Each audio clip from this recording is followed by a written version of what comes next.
Call of Duty 3 is the first game in this series that I've never played. It's also the first mainline game developed by Treyarch, and this is one cinematic, action-packed spectacle of a game. This is the first one in this series to really abandon the whole staying true to the real deal thing to tell a more blockbuster-esque story. We have longer missions and proper cutscenes this time, and some really questionable QTE segments that we'll get to. Coming straight off COD 2 and jumping into this game, it's hard to believe that they're only a year apart. COD 3 really stepped up the production value and set a high standard when it comes to presentation in this series. Whereas the other three games put us on entirely different fronts to show off the scale of the conflict, this game only features one campaign, the Filet Pocket. However, we still get a diverse cast of characters, and they included the Polish forces of the British Army. Coming off the success of Call of Duty 2, Activision knew they had to capitalize on the momentum since Medal of Honor was slowly gaining as well. Infinity Ward insisted on keeping a 2-year development schedule to be able to release a good product, so Activision turned to Big Red 1 developer Treyarch to make COD 3. Here the second major player in the story of COD is introduced. This would be their first mainline game, and this move by Activision would introduce the annual release schedule. Infinity Ward and Treyarch would alternate every year. Call of Duty 3 was announced on May 6, 2006, leading up to E3. The game was developed in a pretty short window, exactly 8 months, and became the only mainline console-exclusive game in this series. It was set to be a launch title for the PlayStation 3 and Wii. The game would see the light of day for the first time on November 7th, 2006. The game had a pretty positive reception. The different style of Treyarch's design was very well received, and it won a few awards.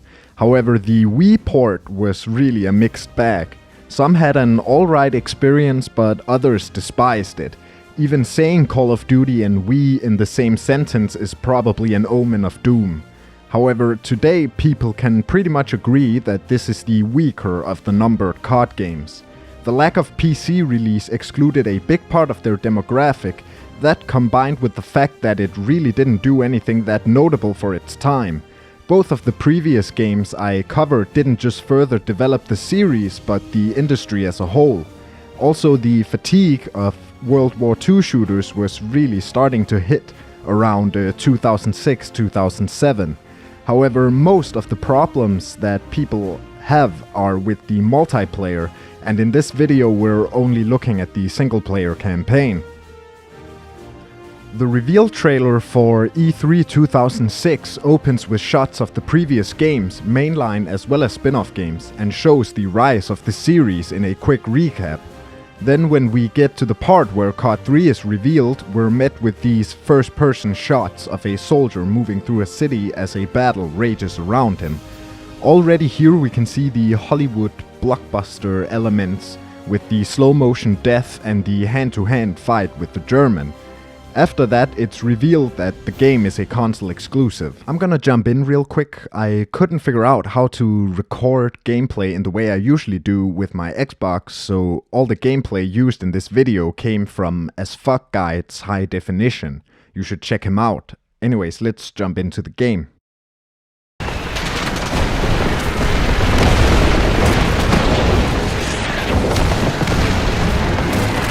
This first mission is an American mission. In the American missions you play as Private Nichols from the 29th Infantry Division. The missions start like in the previous game. A narrator is giving a short recap of the events leading up to the mission you're about to play, and what's at stake over some pictures. This time it's a bit more dramatized with the music and in-engine cinematics. Here he's basically saying that D-Day will be in vain if the Allies can't hold their positions in mainland Europe. The mission starts with you arriving at a camp. As you look around, you see how much life the area has. You have entire formations marching around and tanks driving around. After that, you have to do a tutorial that plays out much like the one in COD 2. You shoot helmets and throw grenades through the windows, but this time they're alive. After that, you get ready to enter St. Lo. When you get in the truck, you meet Sergeant McCullen. He gives you some cliche war story line about how you're gonna die or something. As you drive to St. Lo, you can look out the back of the truck where you see the massive army that's moving in. Even though the entire game is set in one single battle, they are really good at showing the scale of a single division. This is a lot of entities roaming the map. Towards the end of this section, a soldier begins chasing the truck, but he's blown up and the truck crashes in the spectacle. You then have a scene very reminiscent of Point to Hawk in the previous game, as you get dragged out of the truck and watch one of your comrades get blasted. After a quick cinematic where the Sarge organizes the assault, you go over the top into the battle. You are greeted with one hell of a spectacle. Explosions, gunfire everywhere as the Americans charge the town. This part is just jaw-dropping. You move up to take this church, and fun fact, when I played this mission I had so many frame rate drops, it was like my modern console said, ooh, this shit is too epic for me. After taking the church, you gotta move through this little course where you learn movement controls. You still can't sprint. Here they once again seize the opportunity to give you a jaw-dropping spectacle as you move through the level. You watch a tank get blown up, you nearly get blown up as well, and the city just crumbles around you. You are then greeted with some more close-quarters urban combat. As you move through this house, you get charged by a German from around the corner. This game has quick-time events, and I'm gonna be honest, I was scratching my head at this. They really wanted to have such an intimate moment, you versus one single soldier locked in Mortal Kombat, but for me it really took me out of the experience. I don't really know what the intention was, maybe showing that the next-gen consoles can handle being a blockbuster, I don't know. After that you reach this mission's shtick. You are on the back of this tank and you're spotting targets for it. This is also where you see that this game actually has destructible environments. After moving through the streets, the tank blows up and you're shot off it. Somehow you survived and now you gotta go through this building. Then you get another cutscene. That's something this game has quite a bit of. Here Guzzo, the radio op, wants to fall back because they're in a pretty rough spot, but that leads to McCullen threatening him. But then a tunnel is found, so nothing happened, they're good. We're led to the basement. Even though this area is slightly reminiscent of levels like Eater Dam or Alp Chateau, it doesn't really give off that classical feeling because the new tech gives the environment this a lot of detail and it's very populated. You move deeper into the city where you all settle down in this apartment. Just as you think the mission is over, the wall blows up. Now you gotta fend off a German counterattack. Thankfully, it's quite short and not that hard. After that, you've taken St. Lo and the mission ends. Even though I was quite critical of certain components of the game, I actually think that this is the best opening mission we've seen so far. It's loud, bombastic, and suits the Call of Duty we know really well. It's quite a long mission, but about 20 minutes, and you do quite a bit in that time. Charge the city, clear buildings, spot targets for the tank, and defend against the counterattack. I was very impressed right off the bat here and was looking forward to see what this game would bring to the table moving forward.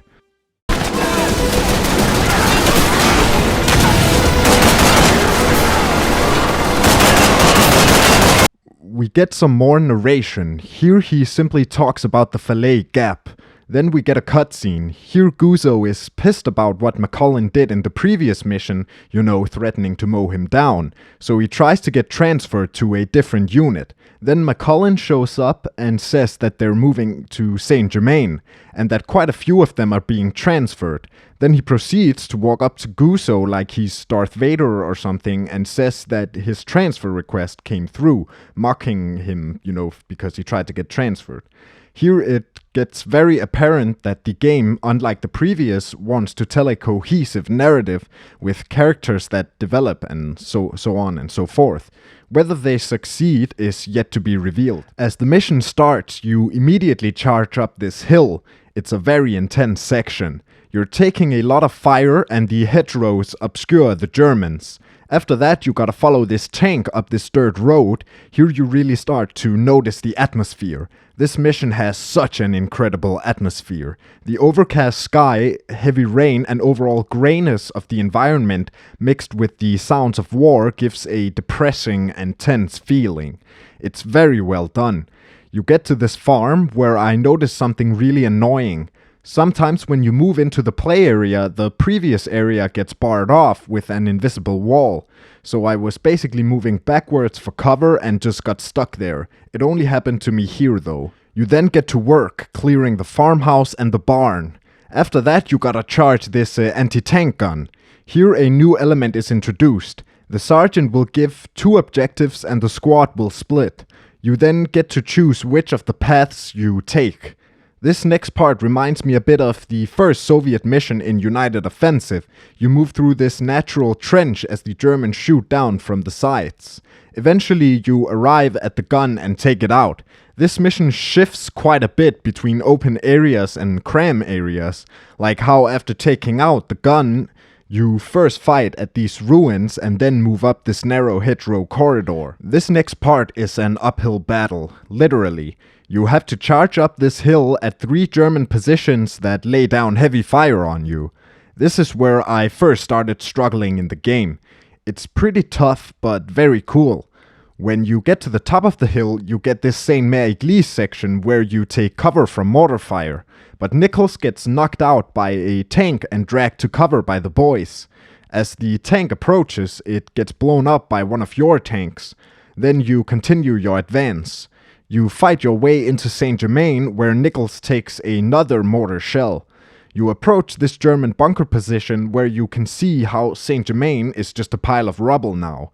This game does an excellent job at showing how destructive the war was. Now you get to this section that reminds me of the Africa missions in COD 2.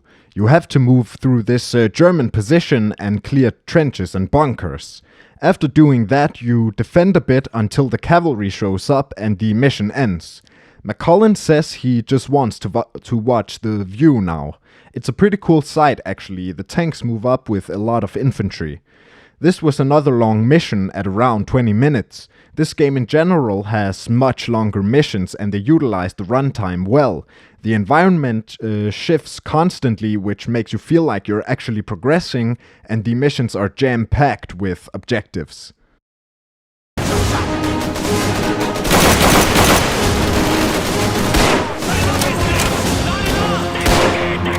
In this mission we have 2 returning characters from the first game, Sergeant James Doyle and Major Ingram. You start by getting to know this game's hot-headed Scot, Duncan Keith. This time, however, he really hates French people. Look after yourself with these onion eaters. Votre mère la syphilis, mon ami. Like, I love a good jab at the French, but damn, chill bro, you're on the same team. Here we have a resurgence of the Spec Ops missions from COD 1. We gotta meet up with a Maquis named LaRoche who will take us to the French resistance fighters. I even mentioned in the first COD video that I loved this premise for a mission.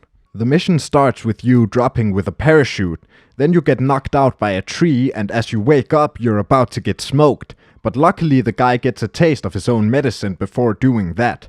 Then none other than LaRoche himself comes to help you up. You meet with the rest of the gang where you get your first objective. Recover Vera the Jeep. Here you're introduced to stealth. That's right, stealth. Now the game is clearly not designed as a stealth game, but I guess it works with the setting. It's also quite short because once you get to this house, you're forced into combat. This whole section is just so similar to Train Bridge in United Offensive. If you remember, we fight with the Dutch resistance through the night there.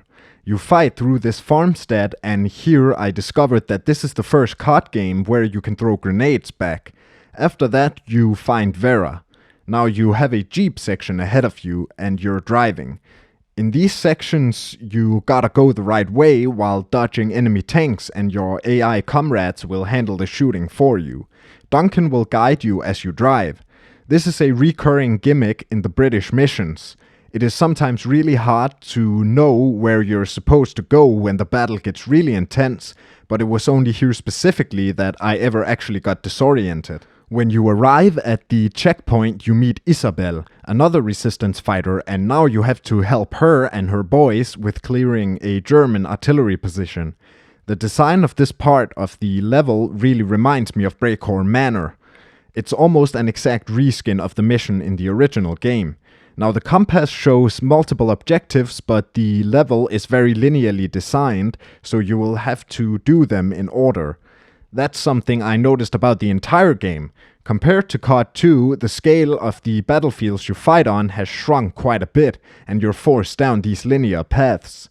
They try to make up for it later, but it still doesn't really work, in my opinion. Here you discover that planting charges also has quicktime events. This is probably the most head-scratching of them all. I cannot think of why they wouldn't just make it an animation. I guess to increase immersion, but to me it has the opposite effect. I become ultra aware that it's just a game when I see buttons flash on screen. After destroying all 3 flak guns, you gotta clear this farm manor. Of course, the mission ends with one last cinematic jeep chase, where you evade a tank across train tracks, drive off a cliff, and barely make it across this collapsing bridge. You arrive back at the Maki base and the mission ends. I love this close-up of Duncan's face. The Maki and Major Ingram shows up just in time to save you from the tank that has been chasing you.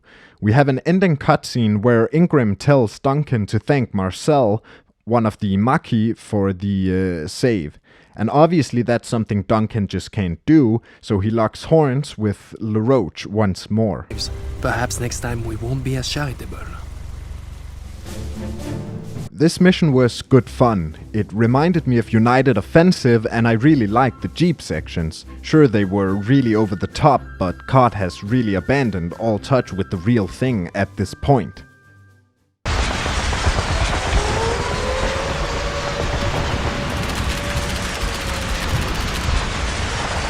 The mission starts as you piggyback on a tank.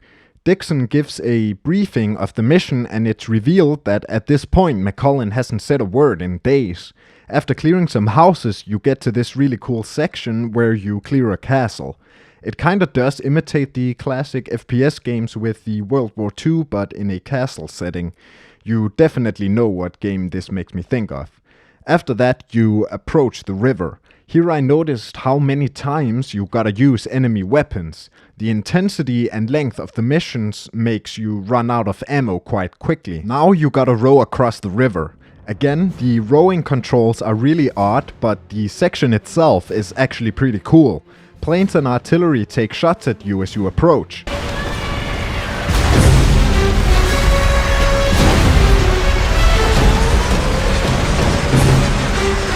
Here we get some character development for McCullen. He seems to have gotten a case of shell shock. He barely responds when the boys ask him what to do, and when he finally does, he just says take out the machine guns. Later in the mission, they can't even get into contact with him. I struggled a bit with storming the houses. After that, you gotta storm another MG in town. After destroying some tanks, clearing houses, and taking out Panzerwerfers, you get to the bridge. Here McCullen finally steps up to defuse the bombs since Huxley got wounded. You move up the bridge with the Sarge and cover him. Here you discover that the MG42s in this game are fucking powerful. At the end, McCullen is wounded as he gets to the last bomb. He still manages to defuse the bomb, and as Dixon arrives, McCullen's last words are "tell Guzzo to go to hell." The mission ends. This mission keeps up the pace. The evolving environment and overall spectacle of the battle distracts from the gameplay loop that we've gotten used to at this point.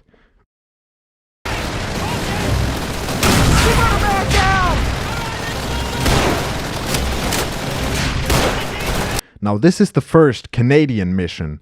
Here you play as Joe Cole from the 4th Canadian Armored Division. He is led by the very dramatic Jean-Guy Robichaud. Command! You know, he's too conservative. Fortune favors the bold. In this mission we have to take a ridge with some AA guns. In the beginning of the mission you're on the 50 cal and you take out some Panzerschrecks. After clearing this village, you disembark. After storming and taking the hill, you gotta go take an industrial compound to hold back a German counterattack. This last part of the mission is this game's Hill 400. You hold back a fierce assault and it's pretty damn hard. You have to do this part where you move out and have to take out tanks as they roll in. It's just you and this other guy fighting through this hellhole. This first part of this mission is probably one of the best looking parts in this game when it comes to environmental design. It's probably one of the hardest missions as well. Fantastic introduction to the Canadians.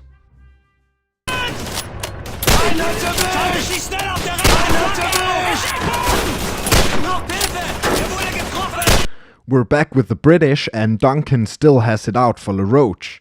Now you take the fuel plant mentioned in Night Drop. First you have to endure a very fierce firefight at this train yard. This initial push towards the fuel plant is super hard too. Eventually you make it to the gate controls and open it for the marquee. Then you get on the Jeep's gun.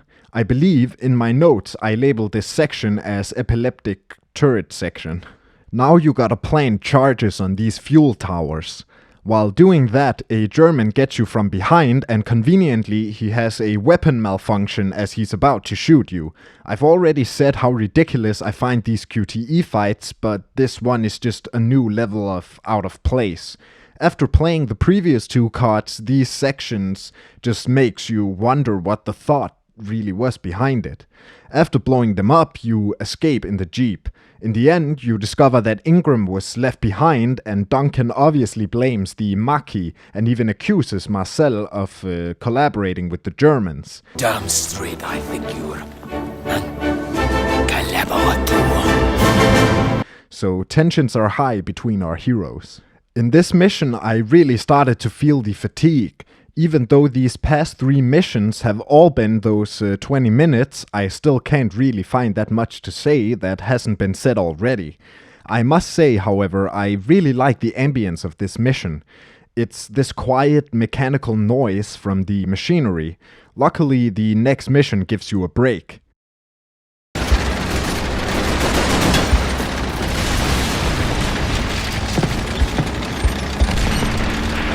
Here you play as the Polish. It's so cool that not only are they mentioned, but you get to play as them as well.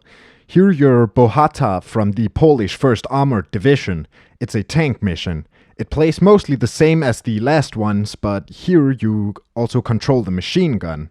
You fight a fierce fight across the French countryside. Here I started noticing the sound design. It's really good in this game as well. I mean, just listen to what it sounds like to get hit. Keep shooting! Halfway through the mission you engage in a tank duel with the Black Baron himself, Brigadier General Richter. It's very scripted, but it's still really cool. It gives you a bit of a rush when you maneuver around him, but I imagine on repeat playthroughs it's not that exhilarating. This was a good mission and also the shortest one at about 10 minutes.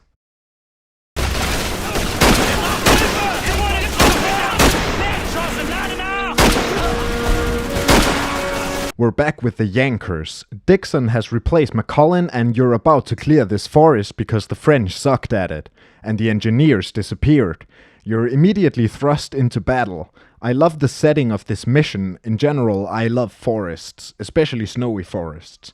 As you move through the forest, you start to see traces from the recent battles in it. Many of the bunkers are destroyed, but you still gotta clear some. After a little while, you discover one of the engineers. He is still alive. He says that a big German force ambushed them from a storage depot and killed everyone except him. You find the depot and begin clearing it out. You go through trenches, bunkers, and do some more QTEs. You go through this tunnel and have more trenches waiting on the opposite side. You know what? I take back what I said earlier. This is the best looking mission from an environmental standpoint. Towards the end of the level, you have this really cool part where you storm across this road at an opposing trench. You go through more forest and on the other side you get to control a mortar. I actually like the way it controls, although the movement sensitivity is quite inconsistent, but you know these things were notoriously hard to aim. After blowing up this barricade, you get the ending cutscene where Guzzo locks horns with Dixon this time, but Dixon has zero tolerance for his shenanigans and puts him in his place. I'm getting real tired of that mouth of yours, Guzzo. The Sarge may have put up with it, but I won't. You reading me? Yep. I got you, Sarge. You had that one coming, Guzzo. This was a good mission. The setting and the overall design of it was splendid.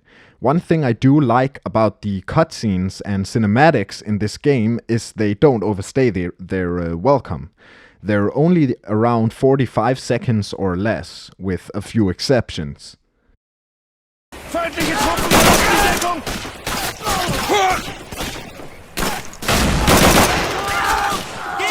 In the opening cutscene, we get to know that the Americans are very disappointed with the Canadians' lack of progress. You gotta take the river. The mission starts with you charging across the river while taking fire from the ridges above. The fatigue really becomes apparent here. I mean, the setting is similar to the previous mission and you do mainly the same stuff. The charm of the bombastic Hollywood-esque depiction of World War II has largely worn off and the cracks are starting to show. The repetition of the environments and objectives made me kinda bored. Perhaps setting the entire game in one single battle wasn't the best idea. You fight through the forest, clear some trenches and 88s.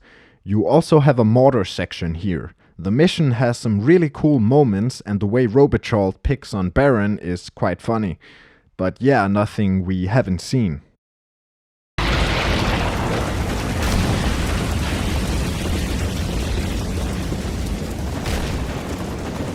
You start off with a cutscene where the Polish gotta go take the maze with the Canadians. Then you switch to the Americans where you charge this village and take cover from the shelling in a basement. It's then revealed that the shelling is friendly fire, which is very cool that they were able to include that. Friendly fire happens very frequently, even in modern warfare. After that, you leave to clear this courtyard, which is riddled with Germans. It's during this mission that I noticed that they reintegrated the squad health system from the first game, where the color of your squad mates' names indicate their health.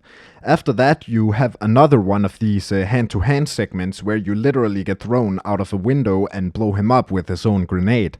Then you gotta clear this house. You get into this really annoying section where the Germans lock themselves upstairs but shoot at you through these holes. After clearing the house, you gotta hold back the Germans as they try and retake it while Guzzo calls for a medic. Then you get into the sewers and this basement. After that, you get another one of these choose your own path section where you gotta take out the kraut guns. After doing that, you gotta camp here and hold back a German offensive. Eventually, the cavalry shows and you win the battle. Dixon reveals to the crew that they gotta go to Chambois to fend off the retreating Germans, which the squad isn't too happy about since it's an entire German army.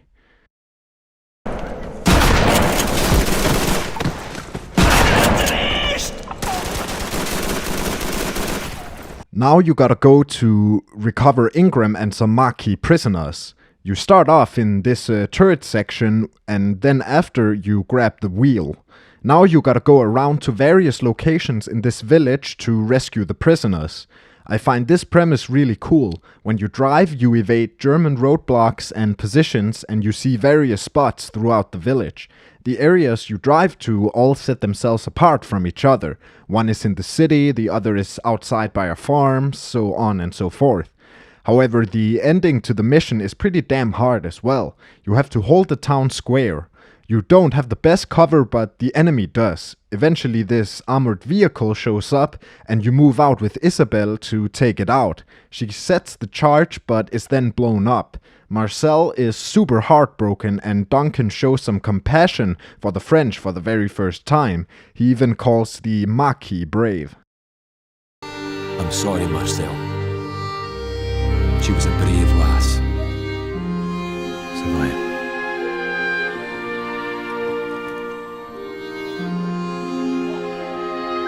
brave as any of you, Mackie.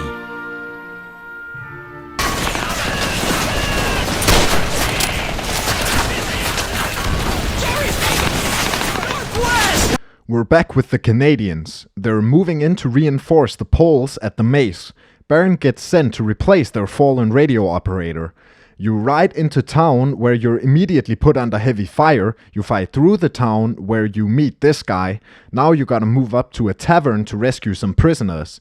You get to this street where you gotta take out some German machine guns. I accidentally shot at my own machine gunners at the end of the street, even though they're the ones I was trying to get to. After reaching the tavern, you get to this Noville-like defense mission. The tavern gets completely swarmed and you're gonna have to do a bit of trial and error. Then a tiger shows up and you gotta take it out.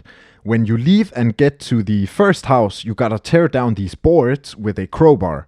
Again, this is just odd. I mean, I get doing it for one of the boards, but having to redo it for every board, it just, yeah.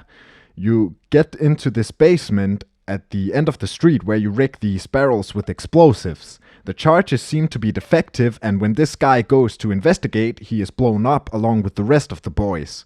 By some stroke of luck, you and the lieutenant are okay. The sniper now, huh?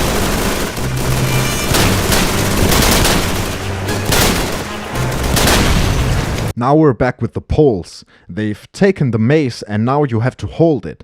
You do this brief tank section where you hold back German tanks until you and your boys are forced to evacuate the tank and enter the trenches. You fight your way across the hill to a different position where you are told to fall back. This mission is kinda like defending the point in the previous game, but you gotta fight your way across another part of the hill to reach the second point. When you get there, you are immediately tasked with fighting through more trenches. After doing that, you meet Baron, the Canadian radio op. Now you got a spot for the artillery like in COD 2. Here you gotta wait until they stand still or predict their paths. Unlike the spotting section in COD 2, here the tank's movements are a lot less predictable. Despite your best efforts, the Germans advance further and you gotta retreat further up the hill. Baron gets killed and the Poles get increasingly impatient with the Canadians who should have arrived by now. Your boys spot an army approaching and think it's the Canadians, but there are no green flares, so as it turns out, it's even more Germans. You retreat to the very top of the hill. You spot for the artillery again and use the crowd's own weapons against them. Right as it looks like they're gonna lose, green flares appear on the horizon and the Canadians save the day. This is both the most intense and the hardest mission. The German assault is fierce and they give you no breathing room. The sky is dark and everything feels grey. This mission is just excellent, probably my favorite in the entire game. The atmosphere really complements the horror of the battle that's unfolding around you. It just feels so oppressive.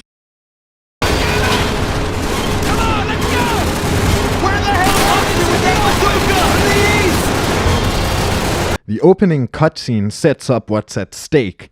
Every crowd in the area is storming into Chambois, and now you're gonna hold them back. With the line, "We're gonna need more ammo," you know you're about to get overwhelmed. As the mission starts, you're immediately stormed with tons of Germans. I struggled super hard with just these few opening minutes. The Germans come from everywhere, through the buildings to your flanks, and of course, head on. You fall back as a tank shows up. The tank quickly follows. You have no real way of defending against it as of right now, so you're forced to just take it.